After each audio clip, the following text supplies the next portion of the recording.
ਸ਼੍ਰੀ ਹਰਿ ਰਾਏ ਨਾਮੋ ਕਰ ਜੋਰੇ, ਨਾਮੋ ਕਰ ਜੋਰੇ। ਗੁਰ ਹਰਿ ਕ੍ਰਿਸ਼ਨ ਮਨਾਏ ਬਹੋਰੇ, ਤੇਗ ਬਹਾਦਰ ਪਰਮ ਕਿਰਪਾਲਾ, ਪਰਮ ਕਿਰਪਾਲਾ। ਸ਼੍ਰੀ ਗੁਰ ਗੋਬਿੰਦ ਸਿੰਘ ਵਿਸਾਲਾ,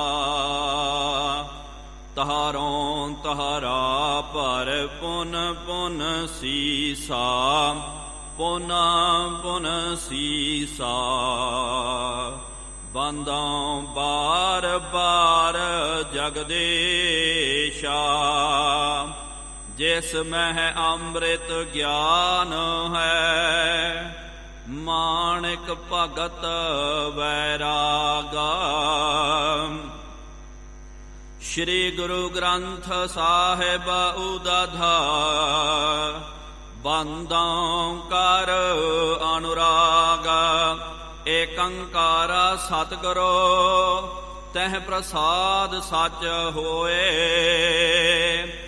ਵਾਹਿਗੁਰੂ ਜੀ ਕੀ ਫਤਿਹ। ਵੇਗਾਨ ਵਿਨਾਸਨ ਸੋਏ, ਵਾਹਿਗੁਰੂ ਜੀ ਕੀ ਫਤਿਹ। ਵੇਗਾਨ ਵਿਨਾਸਨ ਸੋਏ। ਸਤਨਾਮ ਸ਼੍ਰੀ ਵਾਹਿਗੁਰੂ ਸਾਹਿਬ ਜੀ। ਚੌਪਈ ਤ੍ਰਿਤੀਏ ਜਿਸ ਤੇ ਹੋਵਨ ਘਾਤ, ਵਿਆਧਿ ਕੇ ਆਯੁਧਾਦਿ ਮਿਲ ਜਾਤ। ਇਨ ਤੀਨੋ ਬਿਨ ਇਕੱਠੇ ਹੋਏ,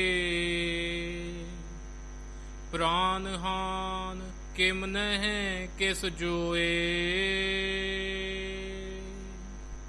ਤ੍ਰਿਤੀਏ ਜਿਸ ਤੇ ਹੋਵਨ ਘਾਤ, ਵਿਆਧਿ ਕੇ ਆਯੁਧਾਦਿ ਮਿਲ ਜਾਤ।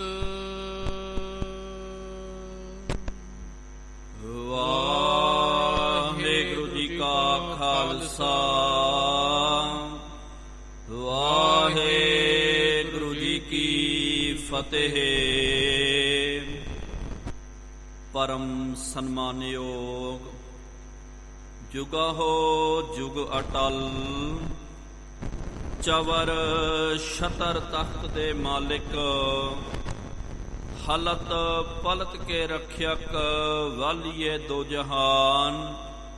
ਸ਼ਬਦਾ ਅਵਤਾਰ ਸ਼ਬਦ ਗੁਰੂ, ਧੰਨ ਧੰਨ ਸਾਹਿਬ ਸ਼੍ਰੀ ਗੁਰੂ ਗ੍ਰੰਥ ਸਾਹਿਬ ਮਹਾਰਾਜ, ਜਿਨ੍ਹਾਂ ਸਤਿਗੁਰੂ ਸੱਚੇ ਪਾਤਸ਼ਾਹ ਜੀ ਮਹਾਰਾਜ ਜੀਆਂ ਦੀ ਪਾਵਨ ਪਵਿੱਤਰ ਹਜ਼ੂਰੀ ਅੰਦਰ, ਸਾਹਿਬਾਂ ਦੇ ਪਾਵਨ ਅਸਥਾਨ ਤਖਤ ਸੱਚਖੰਡ ਸ਼੍ਰੀ ਹਜ਼ੂਰ ਆਸ ਦੀਆਂ ਕਥਾ ਵਿਚਾਰਾਂ ਸਰਵਣ ਕਰਨ ਦੇ ਲਈ ਆਪ ਸੰਗਤਾਂ ਹਾਜ਼ਰੀਆਂ ਭਰ ਰਹੇ ਹੋ। ਵਡ ਭਾਗੇ ਹੋ ਆਪ, ਜਿਨ੍ਹਾਂ ਨੂੰ ਸਤਿਗੁਰੂ ਸੱਚੇ ਪਾਤਸ਼ਾਹ ਜੀ ਮਹਾਰਾਜ ਜੀਆਂ ਦੀ ਪਾਵਨ ਸਤ ਸੰਗਤ ਕਰਨ ਦਾ ਸੁਭਾਗ ਅਵਸਰ ਪ੍ਰਾਪਤ ਹੋ ਰਿਹਾ ਹੈ। ਆਪ ਜੀਆਂ ਨੇ ਪਿਛਲੇ ਦੀਵਾਨਾਂ ਦੇ ਵਿੱਚ ਗੁਰੂ ਸਾਹਿਬਾਨਾਂ ਦਾ ਪਾਵਨ ਇਤਿਹਾਸ ਸਰਵਣ ਕਰਨਾ ਕੀਤਾ ਸੀ।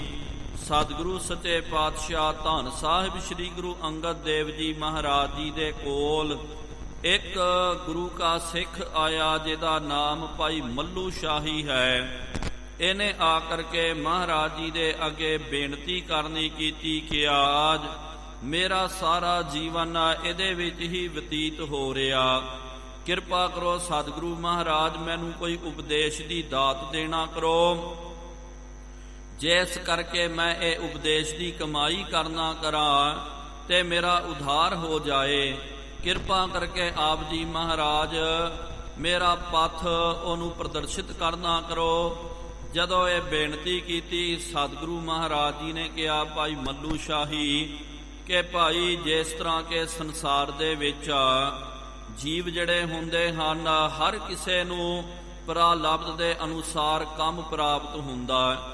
ਹਰ ਕੋਈ ਵਿਅਕਤੀ ਜਿਹੜਾ ਕੋਈ ਆਪਣੇ ਵਰਨ ਆਸ਼ਰਮ ਦੇ ਮੁਤਾਬਕ ਕੰਮ ਕਰਦਾ ਹੈ ਤੇ ਕੋਈ ਵਰਨ ਆਸ਼ਰਮਾਂ ਤੋਂ ਬਾਹਰ ਜਾ ਕਰਕੇ ਕੰਮ ਕਰਦੇ ਹਨ। ਪਹਿਲੇ ਜ਼ਮਾਨੇ ਦੇ ਵਿੱਚ ਪਿਆਰਿਓ ਇਹ ਵਰਨ ਆਸ਼ਰਮ ਦੇ ਕਰਮ ਜਿਹੜੇ ਹਨ ਮੰਨੇ ਜਾਂਦੇ ਸਨ। ਉਹ ਕੰਮ ਜਿਹੜਾ ਜੱਦੀ ਪੁਸ਼ਤੀ ਉਹੀ ਕੰਮ ਉਹਨਾਂ ਦੇ ਘਰ ਦੇ ਵਿੱਚ ਚੱਲਦਾ ਸੀ। ਲੇਕਿਨ ਅੱਜ ਪਿਆਰਿਓ ਜ਼ਮਾਨਾ ਬਿਲਕੁਲ ਬਦਲ ਗਿਆ। ਵਰਨ ਆਸ਼ਰਮ ਦਾ ਕੋਈ ਟਿਕਾਣਾ ਨਹੀਂ ਰਿਹਾ। ਅੱਜ ਤੋਂ ਕੁਛ ਸਮਾਂ ਪਹਿਲਾਂ ਆਪਾਂ 40-50 ਸਾਲ ਪਹਿਲਾਂ ਵੀ ਜੇ ਆਪਾਂ ਵੇਖਦੇ ਹਾਂ, ਲੋਕੀ ਉਹਨਾਂ ਦਾ ਖਿੱਤਾ ਹੁੰਦਾ ਸੀ। ਕੋਈ ਲੁਹਾਰੀ ਦਾ ਕੰਮ ਕਰਦਾ ਤੇ ਜੱਦੀ ਪੁਸ਼ਤੀ ਬਾਪ ਵੀ ਉਹੀ ਕੰਮ ਕਰੇਗਾ, ਉਹਦਾ ਅੱਗੇ ਬੇਟਾ, ਉਹਦਾ ਅੱਗੇ ਪੋਤਰਾ ਤੇ ਨਾਲ ਅੱਗੇ ਜੋ ਵੀ ਉਹਦੀ ਪੀੜ੍ਹੀ ਚੱਲਦੀ ਹੈ, ਵੰਸ਼ਜ ਜਿਹੜੇ ਹੁੰਦੇ ਹਨ ਉਹੀ ਕੰਮ ਕਰਦੇ। ਕਿਰਸਾਨੀ ਕਰਨ ਵਾਲਾ ਕੋਈ ਵੀਰ ਆ, ਉਹਦਾ ਵੀ ਪਰਿਵਾਰ ਜਿਹੜਾ ਫਿਰ ਜੱਦੀ ਪੁਸ਼ਤੀ ਕਿਰਸਾਨੀ ਦਾ ਹੀ ਕੰਮ ਕਰਿਆ ਕਰਦਾ। ਕੋਈ ਬ੍ਰਾਹਮਣਾਂ ਦਾ ਕੋਈ ਕੰਮ ਕਰਦਾ ਹੈ ਪੜ੍ਹਾਈ ਲਿਖਾਈ ਦਾ, ਤੇ ਅੱਗੇ ਉਹਨਾਂ ਦਾ ਪਰਿਵਾਰ ਵੀ ਉਹੀ ਕੰਮ ਕਰਿਆ ਕਰਦਾ ਸੀ। ਲੇਕਿਨ ਅਜੋਕੇ ਜ਼ਮਾਨੇ ਦੇ ਵਿੱਚ ਪਿਆਰਿਓ ਇਹ ਜੋ ਸੰਸਕਾਰ ਹੈ ਇਹਦੇ ਵਿੱਚ ਬਹੁਤ ਜ਼ਿਆਦਾ ਤਬਦੀਲੀ ਆ ਗਈ। ਅੱਜ ਆਪਾਂ ਵੇਖਦੇ ਹਾਂ ਕੋਈ ਬੰਦਾ ਜਿਹੜਾ ਹੈ ਲੁਹਾਰੀ ਦਾ ਕੰਮ ਕਰਦਾ, ਉਹਦਾ ਬੱਚਾ ਚੰਗੀ ਤਰ੍ਹਾਂ ਪੜ੍ਹ ਲਿਖ ਕਰਕੇ ਵੱਡਾ ਅਫਸਰ ਬਣ ਜਾਂਦਾ। ਕਈ ਵਾਰੀ ਇਹ ਵੀ ਵੇਖਦੇ ਹਾਂ ਕੋਈ ਚੰਗੇ ਅਫਸਰ ਜਿਹੜੇ ਹਨ ਤੇ ਉਹਨਾਂ ਦੇ ਬੱਚੇ ਜਿਹੜੇ ਵਿਗੜ ਜਾਂਦੇ ਹਨ, ਕੋਈ ਦੂਜਾ ਕੰਮ ਉਹ ਕਰ ਲੈਂਦੇ। ਬਾਪ ਇੱਕ ਕੰਮ ਕਰਦਾ ਤੇ ਬੇਟਾ ਦੂਜਾ ਕੰਮ ਕਰਦਾ। ਕਈ ਵਾਰੀ ਆਪਾਂ ਇਹ ਵੀ ਵੇਖਦੇ ਹਾਂ ਬਾਪ ਦਾ ਜਿਹੜਾ ਹੈ ਨੌਕਰੀ ਪੇਸ਼ਾ ਹੁੰਦਾ ਤੇ ਅੱਗੇ ਉਹਨਾਂ ਦੀ ਸੰਤਾਨ ਨੌਕਰੀ ਪੇਸ਼ਾ ਨੂੰ ਛੱਡ ਕਰਕੇ ਉਹ ਬਿਜ਼ਨਸ ਦੇ ਵਿੱਚ ਆ ਜਾਂਦੇ ਹਨ। ਕਿਉਂਕਿ ਅਜੋਕੇ ਜ਼ਮਾਨੇ ਦੇ ਵਿੱਚ ਪਿਆਰਿਓ ਇਹ ਵਰਨਵਾਦ, ਇਹ ਆਸ਼ਰਮ ਇਹ ਪੂਰੇ ਖਤਮ ਹੋ ਗਏ। ਹਰ ਕਿਸੇ ਨੂੰ ਪੂਰੀ ਸੁਤੰਤਰਤਾ ਪ੍ਰਾਪਤ ਹੋ ਗਈ। ਜੋ ਮਰਜ਼ੀ ਕੋਈ ਬੰਦਾ ਜਿਹੜਾ ਕੰਮ ਕਰ ਸਕਦਾ। ਤੇ ਸਤਿਗੁਰੂ ਮਹਾਰਾਜ ਹੁਣ ਵਿਸ਼ੇਸ਼ ਕਰਕੇ ਇਹਦੇ ਵੱਲ ਵੇਖ ਕਰਕੇ ਮਹਾਰਾਜ ਜੀ ਨੇ ਉਪਦੇਸ਼ ਦਿੱਤਾ ਕਿ ਆ ਕੇ ਜਿਹੜਾ ਸੂਰਮਾ ਹੁੰਦਾ ਨਾ, ਤੇ ਸੂਰਮਾ ਇਹ ਉਹਦੇ ਮਨ ਦੀ ਭਾਵਨਾ ਹੁੰਦੀ ਹੈ ਕਿ ਜਦੋਂ ਤੱਕ ਦੇਸ਼, ਕਾਲ ਤੇ ਵਸਤੂ ਇਹ ਤਿੰਨ ਚੀਜ਼ਾਂ ਦਾ ਮੇਲ ਨਾ ਹੋ ਜਾਵੇ ਉਦੋਂ ਤੱਕ ਬੰਦਾ ਜਿਹੜਾ ਨਹੀਂ ਮਰਦਾ। ਲੇਕਿਨ ਜਦੋਂ ਇਹਨਾਂ ਤਿੰਨਾਂ ਦਾ ਮੇਲ ਹੋ ਜਾਵੇ, ਦੇਸ਼, ਕਾਲ, ਵਸਤੂ ਦਾ, ਉਹ ਬੰਦੇ ਨੂੰ ਫਿਰ ਕੋਈ ਬਚਾ ਨਹੀਂ ਸਕਦਾ। ਭਾਵ ਕਿ ਇਹ ਚੀਜ਼ਾਂ ਦਾ ਜਦੋਂ ਮੇਲ ਨਹੀਂ ਹੁੰਦਾ, ਕਾਲ ਉਹਦੀ ਰਾਖੀ ਕਰਦਾ। ਜਦੋਂ ਇਹ ਤਿੰਨ ਚੀਜ਼ਾਂ ਮਿਲ ਜਾਣ ਤੇ ਕਾਲ ਆਪ ਉਹਨਾਂ ਦਾ ਸੰਘਾਰ ਕਰਦਾ ਹੈ। ਇਹ ਹੁਣ ਸਤਿਗੁਰੂ ਮਹਾਰਾਜ ਜੀ ਨੇ ਭਾਈ ਮੱਲੂ ਸ਼ਾਹੀ ਨੂੰ ਉਪਦੇਸ਼ ਦੇਣਾ। ਆਓ ਪਿਆਰਿਓ ਸਤਿਗੁਰੂ ਮਹਾਰਾਜ ਕਿਸ ਤਰ੍ਹਾਂ ਭਾਈ ਮੱਲੂ ਦੇ ਤਾਈਂ ਉਪਦੇਸ਼ ਦਿੰਦੇ ਹਨ। ਸਾਡੇ ਤਾਈਂ ਜੋ ਸਿੱਖਿਆ ਹੋਵੇਗੀ ਆਪਾਂ ਸਰਵਣ ਕਰਨਾ ਕਰੀਏ। ਕੋਈ ਵੀ ਰਸਨਾ ਵਾਂਝੀ ਨਾ ਰਵੇ। ਸਤਿਗੁਰੂ ਮਹਾਰਾਜ ਜੀ ਦੇ ਚਰਨਾਂ ਦਾ ਧਿਆਨ ਹਿਰਦੇ ਵਿੱਚ ਧਾਰਨ ਕਰਦਿਆਂ ਦੋਵੇਂ ਹੱਥ ਜੋੜ ਕਰਕੇ ਸ਼ਰਧਾ ਭਾਵਨਾ ਦੇ ਵਿੱਚ ਭਿੱਜ ਕਰਕੇ ਉਚਾਰਨ ਕਰਨਾ ਕਰੋ ਜੀ। ਸਤਿਨਾਮ ਸ਼੍ਰੀ ਵਾਹਿਗੁਰੂ ਜੀ। ਫਿਰ ਇੱਕ ਵਾਰੀ ਉਚਾਰਨ ਕਰੋ ਜੀ। ਸਤਿਨਾਮ ਸ਼੍ਰੀ ਵਾਹਿਗੁਰੂ ਸਾਹਿਬ ਜੀ। ਚੌਪਈ ਤ੍ਰਿਤੀਏ ਜਿਸ ਤੇ ਹੋਵਨ ਘਾਤ। ਸਤਿਗੁਰੂ ਸੱਚੇ ਪਾਤਸ਼ਾਹ ਸ੍ਰੀ ਗੁਰੂ ਅੰਗਦ ਦੇਵ ਜੀ ਮਹਾਰਾਜ ਫਰਮਾਉਂਦੇ ਹਨ, ਮਹਾਰਾਜ ਜੀ ਨੇ ਬਚਨ ਕਰਨਾ ਕੀਤਾ ਸੀ ਕਿਹਾ ਕਿ ਬੰਦੇ ਦਾ ਕਾਲ ਜਿਹੜਾ ਹੈ, ਜਿਹਨੂੰ ਆਪਾਂ ਮੌਤ ਬੋਲਦੇ ਹਾਂ, ਮੌਤ ਪਿਆਰਿਓ ਉਦੋਂ ਹੀ ਆਉਂਦੀ ਹੈ ਜਦੋਂ ਇਹ ਤਿੰਨ ਚੀਜ਼ਾਂ ਜਿਹੜੀਆਂ ਹਨ ਉਹਨਾਂ ਦਾ ਮੇਲ ਹੋ ਜਾਵੇ। ਇੱਕ ਤਾਂ ਦੇਸ਼, ਦੇਸ਼ ਦਾ ਮਤਲਬ ਉਹ ਇਲਾਕਾ, ਉਹ ਥਾਂ, ਉਹ ਜਗ੍ਹਾ ਜਿਹੜੀ ਹੈ ਜਿੱਥੇ ਬੰਦੇ ਨੇ ਮਰਨਾ ਹੋਵੇ, ਉਹ ਥਾਂ ਤੇ ਬੰਦੇ ਨੂੰ ਪਹੁੰਚਣਾ ਚਾਹੀਦਾ। ਫਿਰ ਦੂਜਾ ਜਿਹੜਾ ਹੈ ਬਚਨ ਮਹਾਰਾਜ ਜੀ ਨੇ ਕਿਹਾ ਕਾਲ। ਕਾਲ ਦਾ ਮਤਲਬ ਕਿ ਉਹਦਾ ਸਮਾਂ ਵੀ ਆਉਣਾ ਚਾਹੀਦਾ। ਕਈ ਵਾਰੀ ਵੇਖਦੇ ਹਾਂ ਜਿੱਥੇ ਬੰਦਾ ਮਰਨਾ ਭਾਈ ਉੱਥੇ ਪਹੁੰਚ ਜਾਵੇ, ਲੇਕਿਨ ਉਹਦਾ ਕਾਲ ਜੇ ਨਹੀਂ ਆਇਆ ਹੋਵੇ ਤੇ ਬੰਦਾ ਬਚ ਜਾਂਦਾ ਹੈ, ਉਹ ਮਰਦਾ ਨਹੀਂ ਹੈ। ਲੇਕਿਨ ਤੀਜਾ ਜਿਹੜਾ ਹੈ, ਜਿਹਨੂੰ ਆਪਾਂ ਬੋਲਦੇ ਹਾਂ ਵਸਤੂ, ਇਹ ਤੀਜੀ ਜਿਹੜੀ ਹੈ ਵਸਤੂ ਜਦੋਂ ਪ੍ਰਾਪਤ ਹੋ ਜਾਵੇ ਤਾਂ ਬੰਦੇ ਦਾ ਜਿਹੜਾ ਸੱਚਮੁੱਚ ਘਾਤ ਹੋ ਜਾਂਦਾ, ਉਹ ਮਰ ਜਾਂਦਾ। ਵਸਤੂ ਦਾ ਭਾਵ ਕੀ ਹੈ, ਉਹ ਮਹਾਰਾਜ ਜੀ ਅੱਗੇ ਦੱਸਦੇ ਹਨ। ਵਿਆਧ ਕੇ ਆਯੁਧਾਧਿ ਮਿਲ ਜਾਤ। ਵਿਆਧ ਦਾ ਮਤਲਬ ਕਿ ਕੋਈ ਬਿਮਾਰੀ ਜਿਹੜੀ ਹੈ, ਕਿਉਂਕਿ ਮਹਾਰਾਜ ਜੀ ਨੇ ਕਿਹਾ ਨਾ, ਗੁਰੂ ਗੋਬਿੰਦ ਸਿੰਘ ਸਾਹਿਬ ਜੀ ਮਹਾਰਾਜ ਜੀ ਨੇ ਕਿ ਕਾਲ ਆਪਨੋ ਨਾਮ ਛਪਾਈ, ਅਵਰਨ ਕੈ ਸਿਰ ਦੇ ਵਡਿਆਈ, ਆਪ ਕਿਸੂ ਕੋ ਦੋਸ ਨਾ ਲੀਨਾ, ਅਵਰਨ ਸਿਰ ਵਡਿਆਈ ਦੀਨਾ। ਕਾਲ ਜਿਹੜਾ ਜਦੋਂ ਵੀ ਆਉਂਦਾ ਨਾ ਤੇ ਪਿਆਰਿਓ, ਕਾਲ ਕੀ ਕਰਦਾ, ਆਪਣੇ ਉੱਤੇ ਦੋਸ਼ ਨਹੀਂ ਲੈਂਦਾ। ਕਾਲ ਕੀ ਕਰਦਾ, ਵਡਿਆਈ ਦੂਜੇ ਦੇ ਸਿਰ ਦੇ ਉੱਤੇ ਦੇ ਕਰਕੇ ਜਾਂਦਾ। ਕਾਰਨ ਤਾਂ ਕਾਲ ਹੀ ਹੁੰਦਾ, ਲੇਕਿਨ ਵੇਖਣ ਵਾਲਿਆਂ ਨੂੰ ਕਾਰਨ ਦੂਜਾ ਭਾਸਦਾ ਹੈ। ਕਈ ਵਾਰੀ ਆਪਾਂ ਵੇਖਦੇ ਹਾਂ ਕੋਈ ਬੰਦਾ ਜਦੋਂ ਚਲਾਣਾ ਕਰ ਜਾਂਦਾ ਤੇ ਕਈ ਗੁਰਮੁਖੀ ਪਿਆਰਿਓ ਉਹ ਇਹ ਸੋਚਦੇ ਹਨ ਕਿ ਭਾਈ ਕਿ ਫਲਾਣੇ ਦਾ ਕਾਲ ਆ ਗਿਆ ਕਰਕੇ ਤਾਂ ਕਰਕੇ ਜੀ ਇਹ ਚਲਾਣਾ ਕਰ ਗਿਆ। ਲੇਕਿਨ ਅਕਸਰ ਆਪਾਂ ਕਹਿੰਦੇ ਹਾਂ ਜੀ ਕਿ ਫਲਾਣਾ ਭਾਈ ਬੰਦਾ ਮਰ ਗਿਆ ਤੇ ਆਪਾਂ ਕਹਿ ਦਿੰਦੇ ਹਾਂ ਹਾਂ ਜੀ ਉਹਨੂੰ ਹਾਰਟ ਅਟੈਕ ਆ ਗਿਆ, ਜਾਂ ਫਲਾਣੇ ਨੂੰ ਕੈਂਸਰ ਹੋ ਗਿਆ, ਜਾਂ ਆ ਫਲਾਣੀ ਬਿਮਾਰੀ ਲੱਗ ਗਈ ਹੈ, ਜਾਂ ਤਾਂ ਫਿਰ ਆਪਾਂ ਕਹਿ ਦਿੰਦੇ ਹਾਂ ਜੀ ਉਹਦਾ ਐਕਸੀਡੈਂਟ ਦੇ ਵਿੱਚ ਫਿਰ ਉਹਦੀ ਮੌਤ ਹੋ ਗਈ, ਜਾਂ ਲੜਾਈ ਝਗੜੇ ਦੇ ਵਿੱਚ ਗੋਲੀ ਵੱਜ ਗਈ, ਜਾਂ ਸ਼ਸਤਰ ਵੱਜ ਗਿਆ। ਇਹ ਜਿਹੜਾ ਪਿਆਰਿਓ ਕਾਲ ਆਪਨੋ ਨਾਮ ਛਪਾਈ, ਨਾਮ ਤਾਂ ਕਾਲ ਦਾ ਛਪ ਗਿਆ, ਆਪਾਂ ਫਿਰ ਔਰਨ ਕੈ ਸਿਰ ਦੈ ਵਡਿਆਈ, ਦੂਜਿਆਂ ਨੂੰ ਵਡਿਆਈ ਪ੍ਰਾਪਤ ਹੋ ਗਈ। ਆਪਾਂ ਇਹ ਨਹੀਂ ਕਹਿੰਦੇ ਕਿ ਭਾਈ ਬੰਦਾ ਮਰ ਗਿਆ, ਆਪਾਂ ਇਹੀ ਕਹਿੰਦੇ ਕਿ ਉਹ ਲਓ ਜੀ ਇਹਨੂੰ ਹਾਰਟ ਅਟੈਕ ਆ ਗਿਆ ਤਾਂ ਕਰਕੇ ਮਰ ਗਿਆ, ਨਹੀਂ ਤਾਂ ਇਹਨੇ ਬਚ ਜਾਣਾ ਸੀ। ਹਾਰਟ ਅਟੈਕ ਪਿਆਰਿਓ ਬਥੇਰਿਆਂ ਨੂੰ ਆਉਂਦਾ। ਜੇ ਹਾਰਟ ਦੇ ਨਾਲ ਹੀ ਬੰਦਾ ਮਰਦਾ ਹੋਵੇ ਤੇ ਜਿਹਨੂੰ ਵੀ ਹਾਰਟ ਆ ਜਾਵੇ ਉਹਨੇ ਮਰ ਜਾਣਾ ਚਾਹੀਦਾ ਸੀ, ਲੇਕਿਨ ਕਈ ਬੰਦੇ ਬਚ ਜਾਂਦੇ ਹਨ। ਆ ਕੈਂਸਰ ਜਿਹੜੀ ਹੈ ਜਾਂ ਕੋਈ ਵੀ ਬਿਮਾਰੀ ਲਓ, ਕਈ ਬਿਮਾਰੀਆਂ ਪਿਆਰਿਓ ਲੱਗਦੀਆਂ, ਲੇਕਿਨ ਲੱਗ ਕਰਕੇ ਠੀਕ ਹੈ ਬੰਦੇ ਦਾ ਨੁਕਸਾਨ ਹੁੰਦਾ, ਲੇਕਿਨ ਉਹ ਚੱਲ ਵੀ ਜਾਂਦੀ ਹੈ, ਬੰਦੇ ਬਚ ਜਾਂਦੇ ਹਨ। ਹੁਣ ਆ ਜਿਹੜੀ ਮਹਾਮਾਰੀ ਦਾ ਦੌਰ ਚੱਲ ਰਿਹਾ ਤੇ ਇਹ ਮਹਾਮਾਰੀ ਜਦੋਂ ਸ਼ੁਰੂਆਤ ਦੇ ਵਿੱਚ ਆਈ ਸੀ ਤੇ ਸਾਰਿਆਂ ਨੂੰ ਇਹੀ ਲੱਗ ਰਿਹਾ ਸੀ, ਜਦੋਂ ਸ਼ੁਰੂਆਤੀ ਦੌਰ ਦੇ ਵਿੱਚ ਇਹ ਮਹਾਮਾਰੀ ਸੀ, ਹਰ ਕੋਈ ਇਹੀ ਸੋਚਦਾ ਤਿੰਨ ਮਿਲ ਜਾਂਦੇ ਤੇ ਕਾਲ ਹੀ ਉਹਦਾ ਘਾਤ ਕਰਦਾ। ਜੇ ਇਹ ਤਿੰਨਾਂ ਦੇ ਵਿੱਚੋਂ ਇੱਕ ਦਾ ਵੀ ਅਭਾਵ ਹੋ ਜਾਵੇ ਤੇ ਕਾਲ ਸਵਯੰ ਉਹਦੀ ਰਾਖੀ ਕਰਦਾ ਹੈ। ਮਰਤ ਨਹੀਂ ਨੀਕੇ ਨਿਰਧਾਰੂ। ਫਿਰ ਚੰਗੀ ਤਰ੍ਹਾਂ ਤੂੰ ਨਿਰਧਾਰਨ ਕਰਨਾ ਕਰ, ਜੋ ਮਰਜੀ ਬੰਦੇ ਦੇ ਨਾਲ ਹਾਦਸਾ ਵਾਪਰ ਜਾਵੇ ਬੰਦਾ ਫਿਰ ਮਰਦਾ ਨਹੀਂ ਹੈ। ਜੇਕਰ ਜੁਧ ਆਨ ਕਿਤ ਪਰ, ਜੇ ਫਿਰ ਅਚਨਚੇਤ ਕਦੇ ਜੁਧ ਆ ਕਰਕੇ ਪੈ ਜਾਵੇ।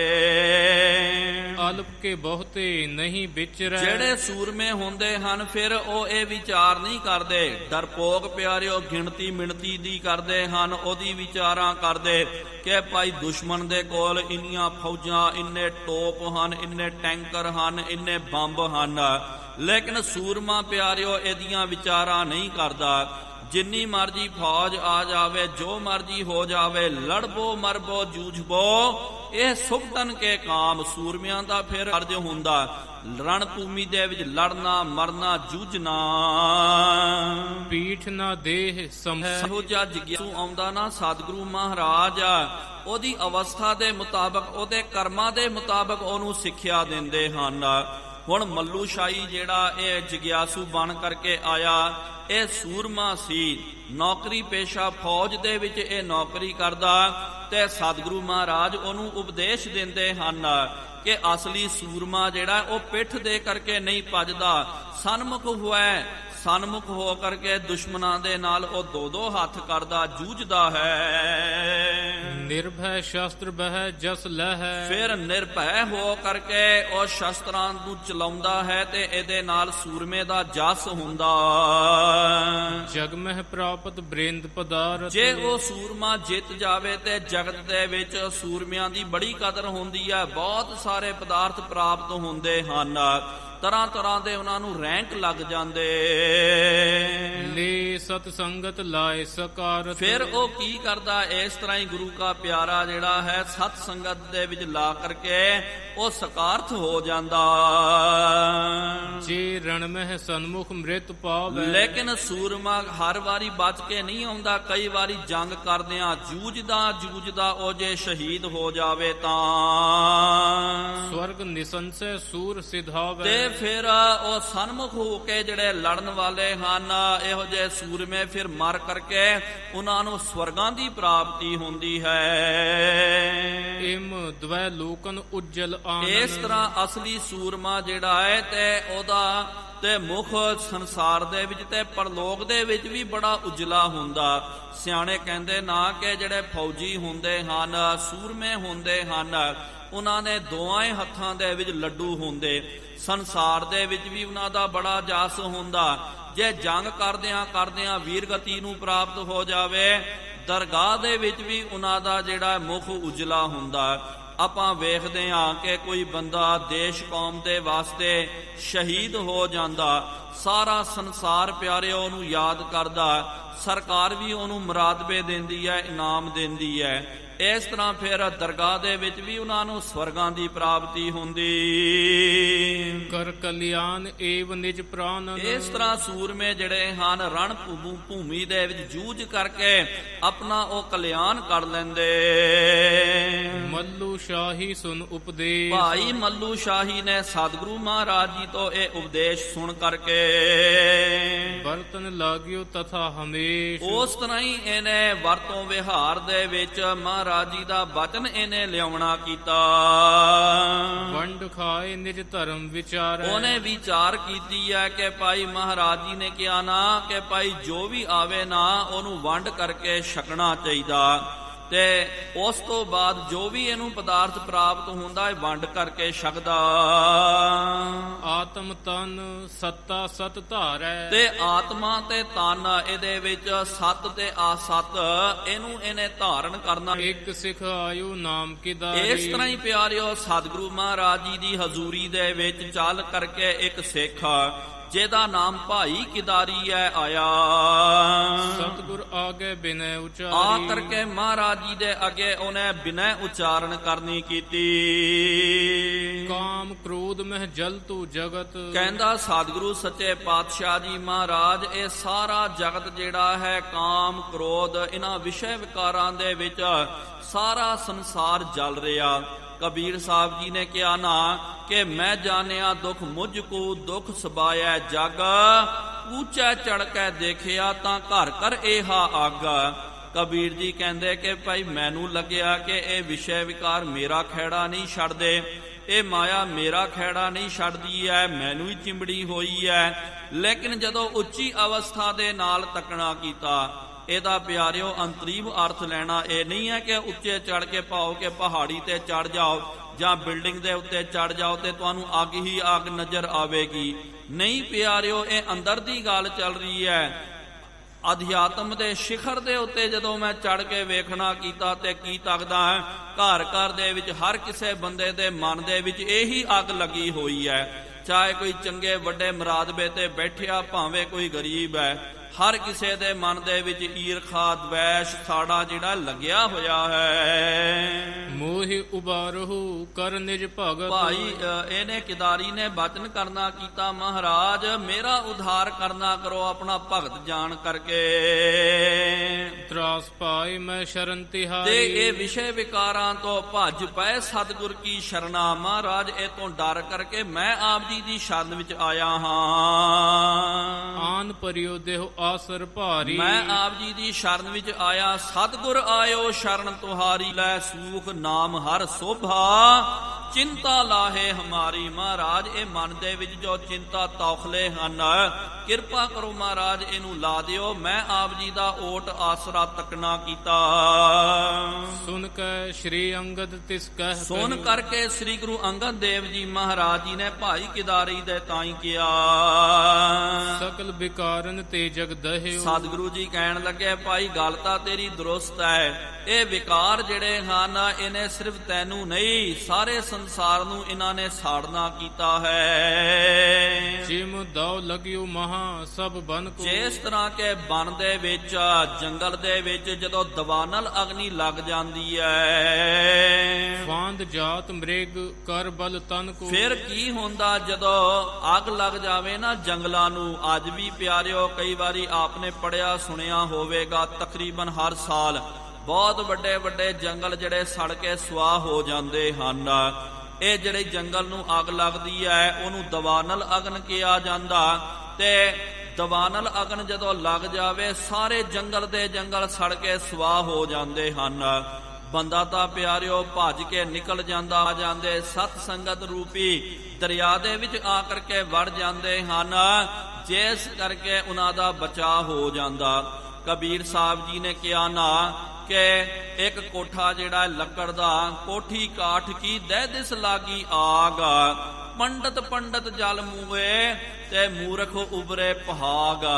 ਕਿ ਲੱਕੜ ਦੀ ਕੋਠੀ ਹੈ, ਘਰ ਹੈ, ਮਕਾਨ ਹੈ, ਜਦੋਂ ਅੱਗ ਲੱਗ ਜਾਵੇ ਕਈ ਵਾਰੀ ਮੂਰਖ ਪਿਆਰਿਓ ਨਾ ਸਮਝ ਜਿਹੜਾ ਉਹ ਵੇਖਦਾ ਕਿ ਭਈ ਅੱਗ ਲੱਗੀ ਹੋਈ ਹੈ, ਉਹ ਭੱਜ ਜਾਂਦਾ। ਲੇਕਿਨ ਜਿਹੜੇ ਬੜੇ ਹੁਸ਼ਿਆਰ ਹੁੰਦੇ ਹਨ ਤੇ ਉਹ ਫਿਰ ਤਰਕਾਂ ਕਰਦੇ ਅੱਗ ਕਿੱਥੇ ਲੱਗੀ, ਕਿਹਨੇ ਲਾਉਣੀ ਕੀਤੀ, ਬਸ ਇਹਦੇ ਵਿੱਚ ਹੀ ਲੱਗ ਕਰਕੇ ਰਹਿ ਜਾਂਦੇ ਤੇ ਸੜ ਕੇ ਉਹਦੇ ਵਿੱਚ ਹੀ ਮੱਚ ਜਾਂਦੇ ਹਨ। ਸਕਲ ਵਿਕਾਰਨ ਤਪਤ ਵਿਨਾਸ਼ੀ। ਤੇ ਫਿਰ ਇੱਕ ਵਾਰੀ ਜਿਹੜਾ ਸਤ ਸੰਗਤ ਦੇ ਵਿੱਚ ਆ ਜਾਵੇ ਤੇ ਸਾਰੇ ਵਿਕਾਰਾਂ ਦੀ ਤਪਸ਼ ਜਿਹੜੀ ਹੈ ਉਹ ਖਤਮ ਹੋ ਜਾਂਦੀ।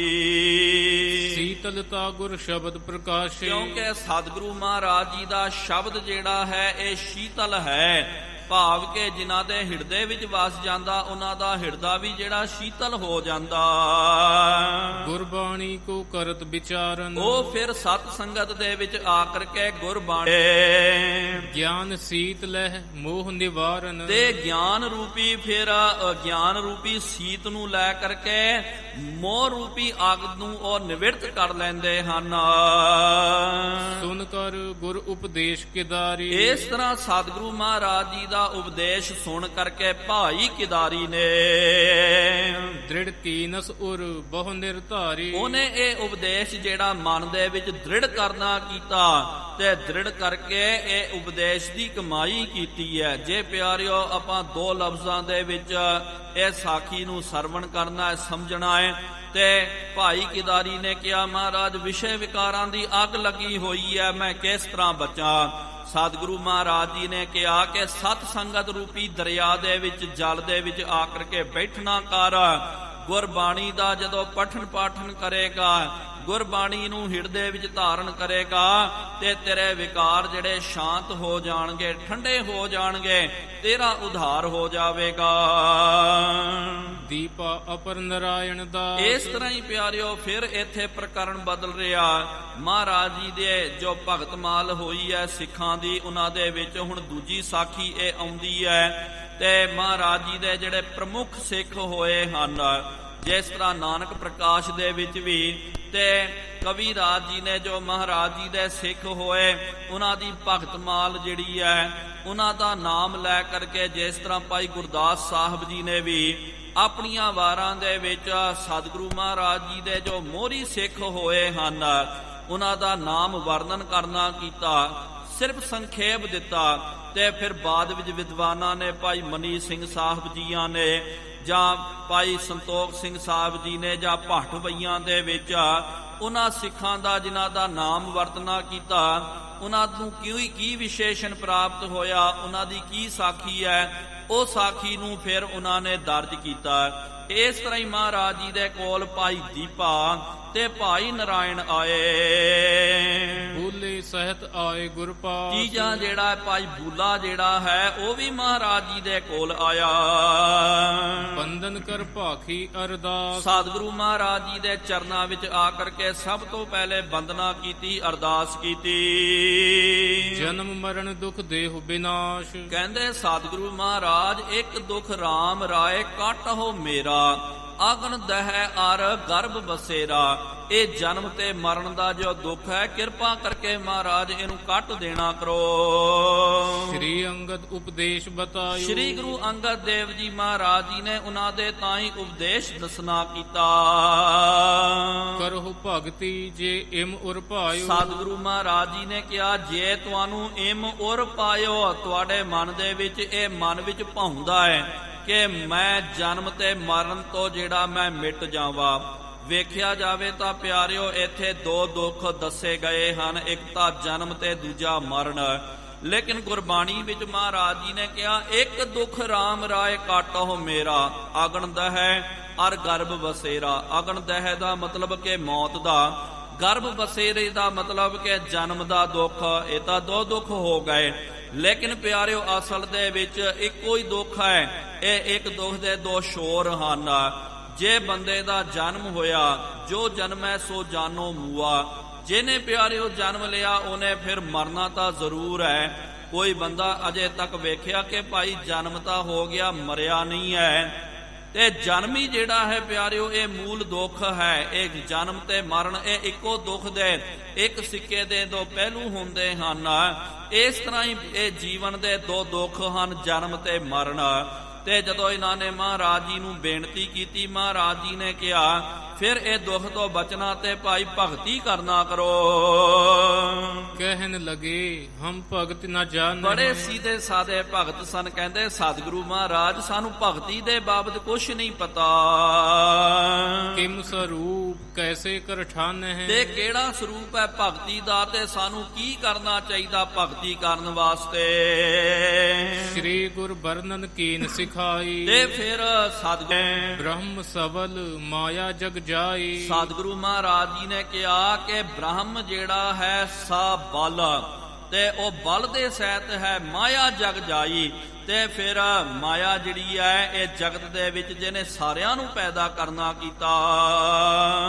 ਹੁਕਮ ਪਰਮੇਸ਼ਰ ਕੋ ਤਿਨ ਪਾਇਓ। ਤੇ ਮਾਇਆ ਨੂੰ ਜਦੋਂ ਪ੍ਰਮਾਤਮਾ ਨੇ ਹੁਕਮ ਕਰਨਾ ਕੀਤਾ ਹੈ, ਆਪਣੇ ਮਹਿ ਸਭ ਜਗ ਪਰਮਾਇਓ। ਤੇ ਫਿਰ ਮਾਇਆ ਨੇ ਕੀ ਕਰਨਾ ਕੀਤਾ। ਅਸਲ ਦੇ ਵਿੱਚ ਪ੍ਰਮਾਤਮਾ ਜਿਹੜਾ ਸਭ ਤੋਂ ਪ੍ਰਬਲ ਹੈ। ਇੱਥੇ ਪਿਆਰਿਓ, ਸਬਲ ਜਿਹੜਾ ਮਾਇਆ ਦੇ ਪਿੱਛੇ ਵੀ ਆਪਾਂ ਲਾ ਕਰਕੇ ਅਰਥ ਕਰ ਸਕਦੇ ਆ ਕਿ ਮਾਇਆ ਵੀ ਜਿਹੜੀ ਹੈ, ਇਹ ਵੀ ਬਹੁਤ ਜ਼ਿਆਦਾ ਪ੍ਰਬਲ ਹੈ। ਕਿਉਂਕਿ ਮਾਇਆ ਤੇ ਮਹਾ ਮਾਇਆ ਤਾਂ ਕੀ ਹੈ ਛਾਇਆ। ਇਹ ਪ੍ਰਮਾਤਮਾ ਦੀ ਇਹ ਛਾਇਆ ਹੈ, ਤਾਂ ਕਰਕੇ ਇਹ ਵੀ ਪ੍ਰਬਲ ਹੈ। ਇਹਨੇ ਕੀ ਕਰਨਾ ਕੀਤਾ, ਤੇ ਸਾਰੇ ਜਗਤ ਨੂੰ ਆਪਣੇ ਵਿੱਚ ਭਰਮਿਤ ਕਰਨਾ ਕੀਤਾ। ਸਤਿਗੁਰੂ ਮਹਾਰਾਜ ਜੀ ਨੂੰ ਆਪਾਂ ਪੁੱਛਦੇ ਹਾਂ, ਮਹਾਰਾਜ ਮਾਇਆ ਕਿਹਨੂੰ ਲੱਗਦੀ ਹੈ। ਮਹਾਰਾਜ ਜੀ ਨੇ ਕਿਹਾ ਕਿ ਜਿਸ ਉਦਰ ਤਿਸ ਮਾਇਆ। ਜਿਹਨੂੰ ਵੀ ਪੇਟ ਲੱਗ ਗਿਆ ਤੇ ਪਿਆਰਿਓ, ਉਹਨੂੰ ਸਮਝ ਲਿਓ ਮਾਇਆ ਲੱਗ ਗਈ ਹੈ। ਮਹਾਰਾਜ ਜੀ ਨੇ ਕਿਹਾ, ਇਹ ਮਾਇਆ ਜਿਤ ਹਰ ਵਿਸਰੈ, ਮੋਹ ਉਪਜੈ ਭਾਉ ਦੂਜਾ ਲਾਇਆ। ਲਿਵ ਛੁੜਕੀ ਲੱਗੀ ਤ੍ਰਿਸ਼ਨਾ, ਮਾਇਆ ਅਮਰ ਵਰਤਾਇਆ। ਇਹ ਵੀ ਮਹਾਰਾਜ ਜੀ ਨੇ ਬਚਨ ਕੀਤਾ, ਜਦੋਂ ਤੱਕ ਮਾਤਾ ਦੇ ਗਰਭ ਦੇ ਵਿੱਚ ਬੱਚਾ ਹੈ ਤੇ ਉਹਨੂੰ ਕੋਈ ਮਾਇਆ ਨਹੀਂ ਹੈ। ਲੇਕਿਨ ਇੱਕ ਵਾਰੀ ਉਹ ਸੰਸਾਰ ਦੇ ਵਿੱਚ ਆ ਜਾਂਦਾ, ਲਿਵ ਉਹਦੀ ਛੁੱਟ ਜਾਂਦੀ ਹੈ। ਤੇ ਫਿਰ ਜਦੋਂ ਬਾਹਰ ਦੀ ਹਵਾ ਲੱਗਦੀ ਹੈ, ਤੇ ਸਮਝ ਲਿਓ ਕਿ ਬਾਹਰ ਦੀ ਹਵਾ ਦੇ ਵਿੱਚ ਹੀ ਉਹਨੂੰ ਮਾਇਆ ਨੇ ਆ ਕਰਕੇ ਚਿਮੜਨਾ ਕੀਤਾ। ਮਾਇਆ ਵੀ ਪਿਆਰਿਓ ਕਈ ਪ੍ਰਕਾਰ ਦੀ ਹੈ। ਇਹਦਾ ਇਹ ਨਹੀਂ ਮਤਲਬ ਲੈਣਾ ਕਿ ਭਾਈ ਜੜ ਮਾਇਆ, ਪੈਸਾ, ਉਹਨੂੰ ਵੀ ਆਪਾਂ ਮਾਇਆ ਬੋਲਦੇ ਆ। ਤੇ ਬਾਕੀ ਸਭ ਕੁਝ ਜਿਹੜਾ ਰੱਬ ਤੋਂ ਇਲਾਵਾ ਸਭ ਪ੍ਰਮਾਤਮਾ ਦੀ ਮਾਇਆ ਹੈ। ਤੇ ਫਿਰ ਜੀਵ ਮਾਇਆ ਦੇ ਪਿੱਛੇ ਲੱਗ ਜਾਂਦਾ। ਬਹੁਰ ਪ੍ਰਭੂ ਨੇ ਚਤਰ ਉਪਾਏ। ਫਿਰ ਇਹਦੇ ਬਾਅਦ ਪ੍ਰਮਾਤਮਾ ਜੀ ਨੇ ਕੀ ਕਰਨਾ ਕੀਤਾ, ਚਾਰ ਜਿਹੜੇ ਹਨ ਤੇ ਚਾਰ ਸਾਧਨ ਮੁਕਤੀ ਦੇ ਉਹਨੂੰ ਬਣਾਉਣਾ ਕੀਤਾ। ਜਿਨ ਤੇ ਮਿਲਹਿ ਮੋਹ ਕੋ ਆਏ। ਤੇ ਜੈਸ ਕਰਕੇ ਇਹ ਚਾਰ ਸਾਧਨ ਰੱਬ ਜੀ ਨੇ ਬਣਾਉਣੇ ਕੀਤੇ। ਇਹ ਚਾਰ ਸਾਧਨਾ ਦੇ ਕਰਕੇ ਫਿਰ ਜੀਵ ਜਿਹੜਾ ਇਹਨਾਂ ਚਾਰ ਦੇ ਵਿੱਚੋਂ ਕਿਹਦੀ ਵੀ ਜਦੋਂ ਸਾਧਨਾ ਕਰਦਾ, ਉਹ ਜੀਵ ਦਾ ਉਧਾਰ ਹੋ ਜਾਂਦਾ, ਉਹ ਰੱਬ ਜੀ ਦੇ ਨਾਲ, ਵਾਹਿਗੁਰੂ ਜੀ ਦੇ ਨਾਲ ਮਿਲ ਜਾਂਦਾ। ਇਕ ਬੈਰਾਗ ਜੋਗ ਅਰ ਗਿਆਨ। ਸਤਿਗੁਰੂ ਮਹਾਰਾਜ ਜੀ ਨੇ ਹੁਣ ਚਾਰਾਂ ਦੇ ਬਾਬਤ ਦੱਸਣਾ ਕੀਤਾ। ਸਭ ਤੋਂ ਪਹਿਲਾ ਜਿਹੜਾ ਗਿਆਨ, ਵੈਰਾਗ ਤੇ ਜੋਗ ਹੈ। ਚੌਥੀ ਉਪਜੀ ਭਗਤ ਮਹਾਨ। ਤੇ ਚੌਥੀ ਜਿਹੜੀ ਹੈ ਭਗਤੀ ਹੈ, ਭਾਵ ਕੇ ਵਿਰਾਗ ਹੋ ਗਿਆ ਤੇ ਜੋਗ ਹੋ ਗਿਆ ਤੇ ਗਿਆਨ ਹੋ ਗਿਆ ਤੇ ਚੌਥੀ ਭਗਤੀ ਹੈ। ਗਿਆਨ ਵਿਰਾਗ ਜੋਗ ਸ਼ੁਭ ਤੀਨ। ਗਿਆਨ ਤੇ ਵੈਰਾਗ ਤੇ ਜੋਗ ਇਹ ਸ਼ੁਭ ਜਿਹੜੇ ਤਿੰਨ ਹਨ। ਪੁਰਖ ਰੂਪ ਇਨਕੋ ਮਨ ਚੀਨ। ਸਤਿਗੁਰੂ ਮਹਾਰਾਜ ਜੀ ਇਹਨਾਂ ਨੂੰ ਸਮਝਾਉਂਦੇ ਹਨ। ਮਹਾਰਾਜ ਜੀ ਨੇ ਕਿਹਾ ਭਾਈ ਦੀਪਿਆ, ਇਹ ਤਿੰਨ ਜਿਹੜੇ ਹਨ ਇਹਨਾਂ ਦਾ ਰੂਪ ਜਿਹੜਾ ਪੁਰਸ਼ਾਂ ਦੇ ਵਰਗਾ ਇਹਨਾਂ ਦਾ ਰੂਪ ਹੈ। ਗਿਆਨ, ਵੈਰਾਗ ਤੇ ਜੋਗ। ਮਾਇਆ ਲੈ ਇਨਕੋ ਭਰਮਾਏ। ਲੇਕਿਨ ਮਾਇਆ ਲੈ ਕਰਕੇ ਮਾਇਆ ਨੇ ਇਹਨਾਂ ਨੂੰ ਵੀ ਭਰਮਿਤ ਕਰਨਾ ਕੀਤਾ। ਵੱਡੇ ਯਤਨ ਤੇ ਉਬਰਿਓ ਜਾਏ। ਤੇ ਫਿਰ ਬਹੁਤ ਜ਼ਿਆਦਾ ਫਿਰ ਇਹਨਾਂ ਨੂੰ ਯਤਨ ਕਰਨੇ ਪੈਂਦੇ ਹਨ। ਜਿਹੜੇ ਗਿਆਨੀ ਹੁੰਦੇ, ਵੈਰਾਗੀ ਹੁੰਦੇ, ਜੋਗੀ ਹੁੰਦੇ ਹਨ, ਮਾਇਆ ਦੇ ਵਿੱਚ ਇਹ ਵੀ ਲੱਗ ਜਾਂਦੇ ਹਨ। ਲੇਕਿਨ ਮਾਇਆ ਤੋਂ ਪਾਰ ਕਰਨਾ, ਇਹ ਤਿੰਨ ਜਿਹੜੇ ਸਾਧਨਾ ਜੋ ਹਨ ਬੜੇ ਯਤਨ ਕਰਨੇ ਪੈਂਦੇ, ਤਾਂ ਜਾ ਕਰਕੇ ਇਸ ਤਰ੍ਹਾਂ ਇਹ ਸਾਧਨਾ ਦੇ ਵਿੱਚੋਂ ਉਹ ਮਾਇਆ ਤੋਂ ਬਚ ਸਕਦੇ ਹਨ। ਭਗਤੀ ਇਹ ਪਤੀਬ੍ਰਤਾ ਨਾਰੀ। ਹੁਣ ਸਤਿਗੁਰੂ ਮਹਾਰਾਜ ਜੀ ਨੇ ਦੱਸਿਆ ਕਿ ਚੌਥੀ ਜਿਹੜੀ ਹੈ ਉਹ ਭਗਤੀ ਹੈ। ਭਗਤੀ ਨੂੰ ਇੰਜ ਤੁਸੀਂ ਜਾਣਨਾ ਕਰੋ ਜਿਸ ਤਰ੍ਹਾਂ ਕੋਈ ਪਤੀ ਵਰਤਾ ਇਸਤਰੀ ਹੈ। ਇਸ ਪਰ ਨਹਿ ਮਾਇਆ ਬਲ ਭਾਰੀ। ਕਿਉਂਕਿ ਮਾਇਆ ਦਾ ਬਲ ਜਿਹੜਾ ਪਤੀ ਵਰਤਾ ਇਸਤਰੀ ਦੇ ਉੱਤੇ, ਭਾਵ ਕੇ ਜਿਹੜੇ ਭਗਤੀ ਕਰਦੇ ਹਨ ਉਹਨਾਂ ਦੇ ਉੱਤੇ ਮਾਇਆ ਜਿਆਦੀ ਪ੍ਰਬਲ ਨਹੀਂ ਹੁੰਦੀ ਹੈ। ਇਸਤਰੀ ਕੋ ਇਸਤਰੀ ਨਾ ਭਰਮਾਵੈ। ਕਿਉਂਕਿ ਇਸਤਰੀਆਂ ਪਿਆਰਿਓ ਅਕਸਰ ਕੋਈ ਪੁਰਸ਼ ਹੋਵੇ, ਪੁਰਸ਼ ਨੂੰ ਵਿਪਰੀਤ ਲਿੰਗ ਜਿਹੜਾ ਇਸਤਰੀ ਉਹ ਭਰਮਿਤ ਕਰ ਦਿੰਦੀ ਹੈ।